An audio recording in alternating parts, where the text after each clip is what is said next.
Hello and welcome. Here's what's happening right now, how the Charlie Kirk shooting suspect was captured. To my friend Charlie Kirk. Rest now, brother. We have the watch, and I'll see you in Valhalla. Emerging details about the accused killer. We would have had 7,000 to 10,000 people. The security threats raising the alarm around a tennis match set for Halifax. That's not where any of us want to be at that stage in life. Plus, what's forcing more seniors to live on the streets.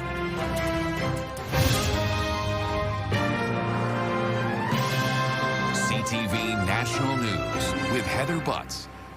We begin with the major development in the shooting death of conservative activist Charlie Kirk. After an intense manhunt, authorities have arrested a suspect in the killing that has raised fresh alarms about political violence during a time of deep division in the United States.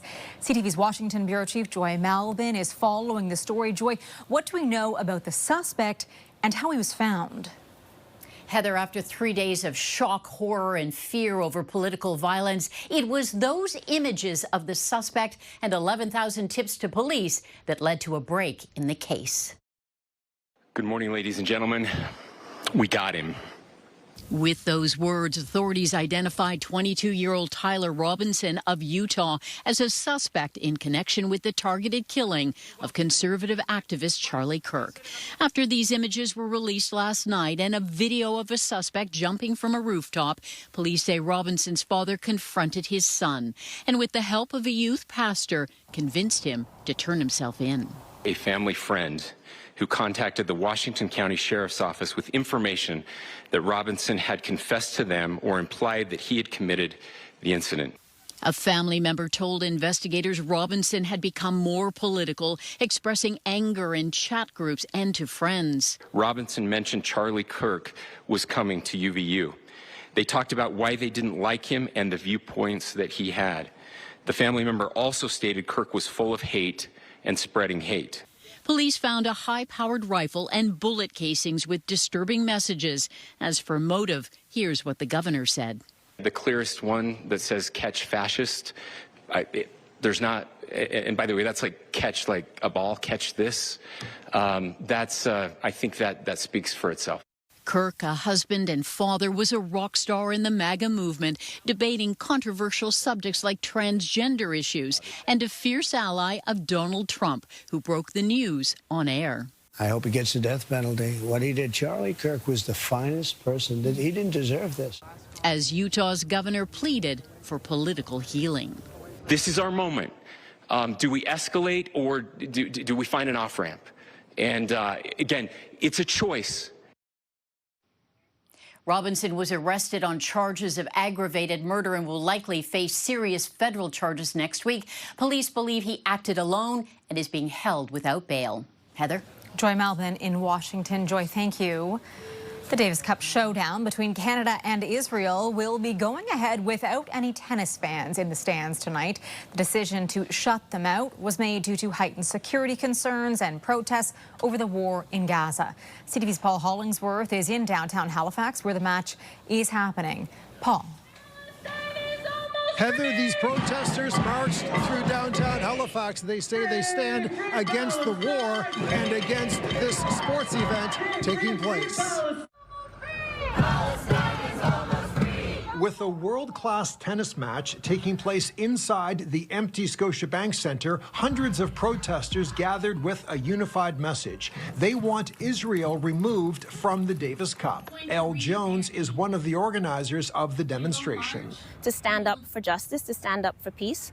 You know, we live in a world that is increasingly violent, a world that is increasingly filled with hatred, a world where life is less and less valued. And so we have an opportunity here to value life, and that's what this is about. The Center for Israel and Jewish Affairs CEO Noah Shack says the protesters have not only shut down the ability for fans to watch tennis in person, they have also created a precedent that could impact future events in Canada. Whether we're talking about a film festival in Toronto, pride parades in Ottawa and Montreal, or here. Fundamentally, this is about unrest. It's not really about what's going on half a world away. According to CTV safety analyst Chris Lewis, closing this event is an example of police being extra cautious and not taking any chances when it comes to public safety. They'd rather be criticized for going too far in terms of the protection of this event, as opposed to getting caught with their pants down and not having the right plans and resources in place to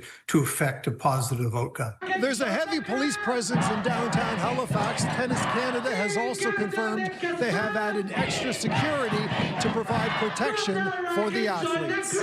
Heather. CTV's Paul Hollingsworth in Halifax for us. Thank you, Paul. To Ottawa now, where members of Parliament are preparing to be back on the Hill as the fall session gets underway next week. It's a different place since the spring election, with new faces and new party dynamics. CTV's chief political correspondent, Vashi Kapelos, joins me now with a preview. Vashi, we have a new prime minister, the same opposition leader, and a badly bruised NDP. So let's start with how you see this new fall session playing out.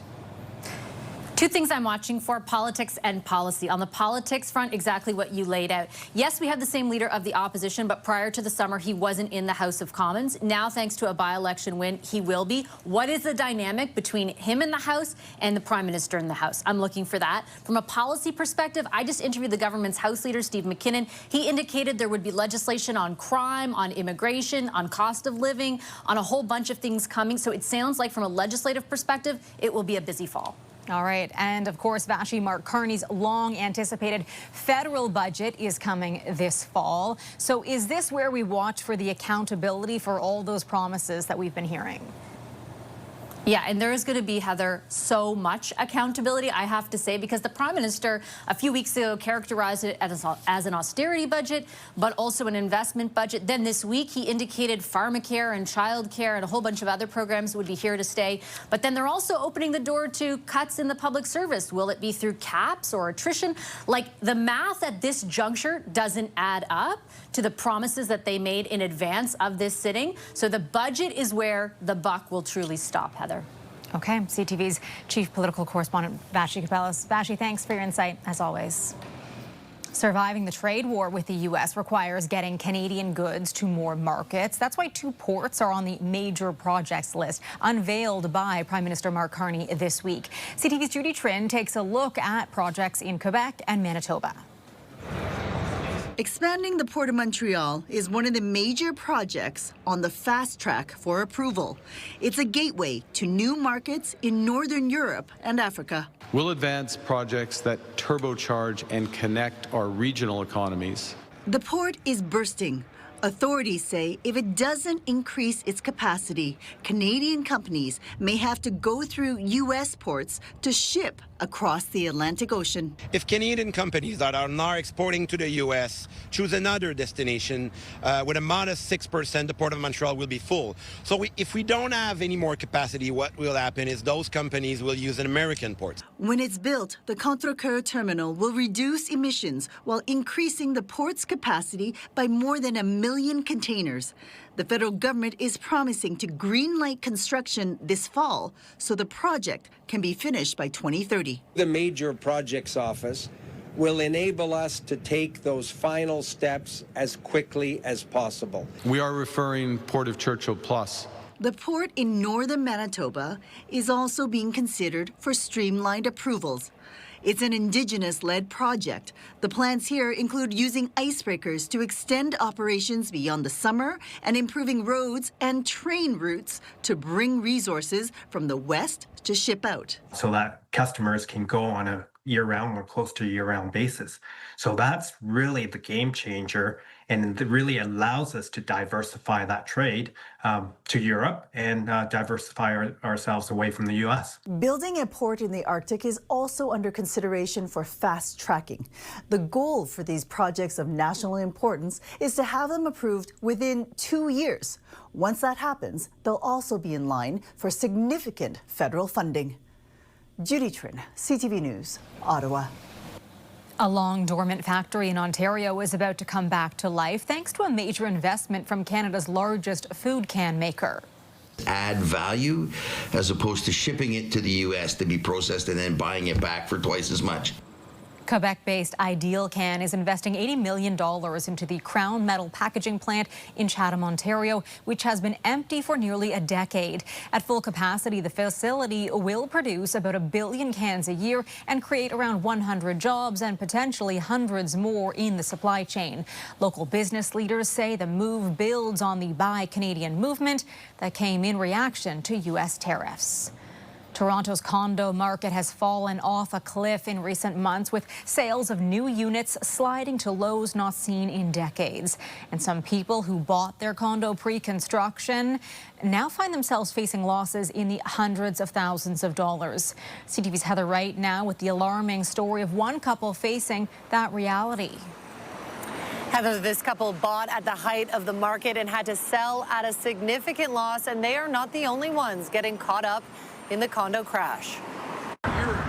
This building was supposed to be Dimitri Bazios' retirement plan. Instead, it could force him into bankruptcy. It's causing stress and distress and misery. In 2020, Bazios and his wife put down a deposit for a 600-square-foot condo valued at $884,000. But as interest rates rose and the condo market fell, keeping the investment property became impossible. The Bazios couldn't close on their condo, and it was recently sold on assignment for $590,000. Dimitri is on the hook to cover the difference in sale price. And now I have a mortgage on this property for $300,000, and I don't own it. The Bazios story is becoming more common in markets like Toronto and Vancouver, where condo sales have plummeted. In Toronto, condo sales were down 21% in the second quarter compared to the year before, with many forced to sell their units at a loss. Everyone is selling at a loss. If you're coming into this market, they are selling at loss. The soft condo market in Toronto could have a long-term impact on housing supply as developers back out of projects. Real estate consulting firm Urbanation has tracked 9 canceled projects in the city so far. And since developers rely on pre-construction sales for financing, the allure of investing in condos has disappeared for many. For Bazios, he would like to see not only changes to the ways condos are financed, but also changes to how they're built. And stop designing these shoeboxes, because nobody wants them. There could be some relief in sight, with the Bank of Canada set to make an interest rate announcement next week, with some economists predicting a modest rate cut. Heather. CTV's Heather Wright in Toronto for us. Thank you. 1,200 electric school buses have been pulled off the road in Quebec after one burst into flames earlier this week. This Line electric bus caught fire in Montreal on Tuesday. The driver and 6 students managed to escape without injury. The rest of the fleet has been taken out of service as a precautionary measure. The vehicles will undergo inspection this weekend. To a decision now that has drawn both criticism and praise after the NHL announced the 5 former World Junior hockey players acquitted of sexual assault will be allowed to play in the league starting December 1st. CTV's John Vanavalley-Rao joins us. John, how likely are we to see them take to the ice again in the NHL? Heather, of the 5 players, analysts say it seems likely at least one will be back in the NHL. Oh, what a save by Hart! Of all of the players who were acquitted, goaltender Carter Hart appears to have the best shot at returning to the NHL. His former team, the Flyers, have yet to say whether they'll pursue a deal, but reportedly several teams are watching with interest. I think for a guy like Carter Hart, a team that needs a good backup goalie, a team that can go on a deep playoff run but needs a little insurance, that's why I could see taking a chance on Carter Hart. In July, a judge found Hart and 4 other players not guilty of sexually assaulting a woman in a London hotel room. The NHL now says they can start playing in December, and the Players Association says it considers the matter closed and looks forward to the players' return. But some think for the less talented members of the group, teams will be reluctant to sign them. A star goaltender will have no difficulty playing in the NHL.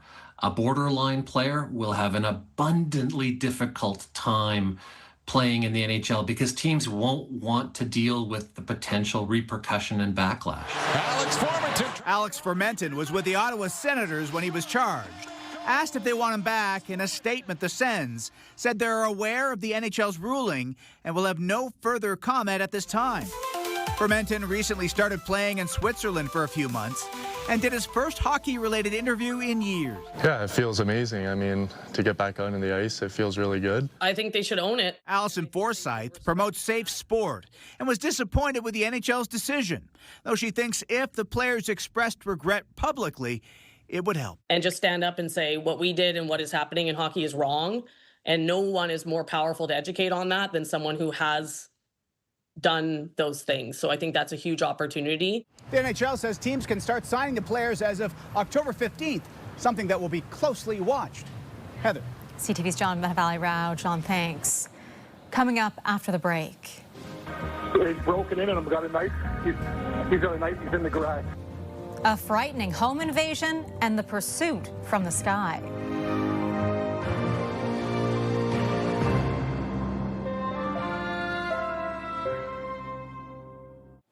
A new disturbing video released by Durham Regional Police near Toronto shows the frightening lengths criminals are going to steal vehicles. What's the emergency? He's broken in and got a knife. He's got a knife. He's in the garage. Do you know who he is? No. This video shows the suspect crawling under the garage door after the homeowner parked. The knife-wielding intruder then threatened the husband and wife, demanding keys and trying to gain entry into the house. The suspect then fled in the couple's luxury vehicle. The husband called 911 and police responded, dispatching a helicopter for the pursuit. G-Wagon is northbound coming to McNichol, coming out of the lot. It looks like he's stopped right now. This chopper footage shows police following the vehicle to Toronto before cruisers converge, box it in and execute the takedown. A 21-year-old man and a 16-year-old were arrested. Both face multiple charges. The number of people experiencing homelessness in our country is growing, along with concerns for unhoused seniors. CTV's Alison Bamford takes a look at the issue and what experts say are the specific concerns facing seniors. Saskatoon's Salvation Army can be a safe haven or a stop along the way to permanent housing. And inside, workers have helped people of all ages. We've had seniors here ranging from 50 to 95. About 4% of the shelter's clients are seniors, up slightly from last year, a small number that still carries big concern. That's not where any of us want to be at that stage in life. 27% of people experiencing homelessness in Canada are over the age of 50, 4% older than 65, an issue that some say is getting worse. We are seeing a trend of increased seniors in our shelter population. It is a general trend, and in some cases, it's one of the fastest growing trends. The rising cost of living and rent, along with the death of a spouse and loss of a second income, are all contributing factors. So there's just a lot more pressures when people get older, when they're on fixed income and they have, higher medical needs. Part of the increase is simply due to the homeless population aging, but experts say about half of unhoused seniors experience homelessness for the first time after the age of 55, and they come to shelters with very unique needs. Their needs are more around mobility and maintaining health and, being able to use their walker or wheelchair. Joe Humphreys is lead coordinator for the research project Aging in the Right Place, searching for solutions to specifically support seniors facing homelessness, one facet of a complicated crisis. It can be overwhelming if you're trying to solve the whole thing all at once. So when we can make some progress, then we celebrate that and try to make more progress. Small victories that will eventually add up. Alison Bamford, CTV News, Saskatoon. Still ahead, a royal surprise for soldiers who've been on the front lines.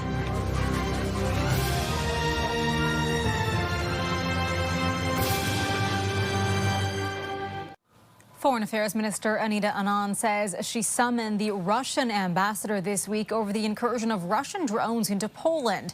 That incident has also led to a new NATO mission announced today. NATO is launching Eastern Sentry to bolster our posture even further along our eastern flank. This military activity will commence in the coming days. Poland shot down Russian drones that entered its territory earlier this week. The new operation involves military assets from France, Denmark, the UK, and Germany. Prince Harry surprised Ukrainian veterans today in Kyiv, making an unannounced visit to the capital. Harry chatted and took pictures with injured soldiers. He was accompanied by a team from the Invictus Games Foundation, an initiative he founded to support wounded veterans and armed forces personnel. This is Harry's second visit to the war-torn country. A group of firefighters from Markham, Ontario is going up against emergency response teams from around the world at the annual World Rescue Challenge in Croatia. Dozens of crews are competing in timed rescue scenarios that mimic serious car accidents with actors performing as victims. The World Rescue Challenge wraps up this weekend. CTV National News will be right back.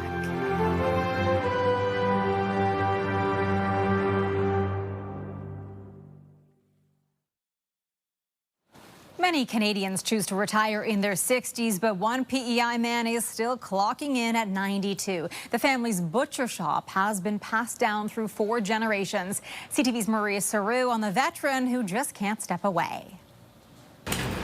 Adding another piece of pork to the pile, Mervyn McPhee's day starts like this. Custom cuts behind the butcher's block. I'll come in, and you know, they don't start clapping like me in the morning. But at 92, he deserves a round of applause. Mervyn learned the trade from his father, the second of 4 generations to stand here. Walking takes a little more care now, but his favorite task hasn't changed. And I think I can bone as good as any of them. I get the most meat off the bone. The day-to-day operations fall to his son, Lindsay, Grinder, sausage maker, who started here as a teenager. Now in his 60s, he also has no plans to slow down. Where a lot of people are, I wonder what I'm going to do today. Well, I know what I'm going to do today because there's lots to do. Retirement was never spoke about much around here. But soon, Lindsay's son, Ryan, will take the reins. I grew up here. When you come off the bus at school, you would have to come in here and package meat, and it was just part of growing up. It's a labor of love for the McPhees. Over 90 years, the business has changed hands and priorities. Fewer farm kills, more retail, and products people can buy. But the constant is service to their community and the island. The family hopes a 5th generation will take over here at McPhee's Meats, and one of the great-grandchildren is already a contender. Maria Saru, CTV News, Clyde River, Prince Edward Island. That is our newscast for this Friday. Thank you for watching. I will be back with CTV National News at 11. I'm Heather Butts. Your local CTV News starts right now.